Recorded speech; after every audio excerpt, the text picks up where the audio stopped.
New Zealand के star fast bowler Trent Boult ने कहा है कि उन्होंने हमेशा अजीम गेंदबाज वसीम अकरम को अपना आइडियल माना है। एक इंटरव्यू में उनका कहना था कि उस दौर में वसीम अकरम जो कुछ गेंद के साथ करते थे वो काबिल दीद था। न्यूजीलैंड के फास्ट बॉलर का कहना था कि वो खुद को खुशनसीब समझते हैं कि वसीम अकरम से कई मरतबा मिल चुके हैं। पाकिस्तान और न्यूजीलैंड के मैच में मैदान में ज़्यादातर तमाशाइयों की हमायत ग्रीन शर्ट के साथ होने पर बोल्ट का कहना था कि ऐसा महसूस हो रहा था जैसे हम लाहौर में खेल रहे हैं। उन्होंने कहा कि उस दिन काफ़ी सर्दी थी, ताहम उसके बावजूद ग्राउंड में तमाशाई खासे पुरजोश थे। भारत के खिलाफ मैच में टॉप ऑर्डर की विकेटें लेने पर उन्होंने कहा कि ये एक बेहतरीन आगाज़ था।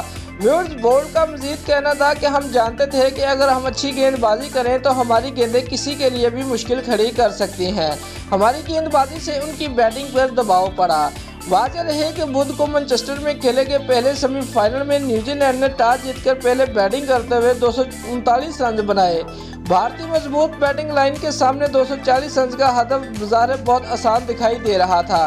ताहम न्यूजीलैंड ने सनसनीखेज मुकाबले के बाद भारत को 18 रन से शिकस्त दे दी।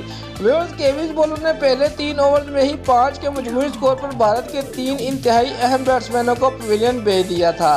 दोस्तों, अगर आपको हमारी ये वीडियो पसंद आई है तो लाइक और कमेंट लाजमी करें और हमारे चैनल को सब्सक्राइब करना मत भूलिए। शुक्रिया।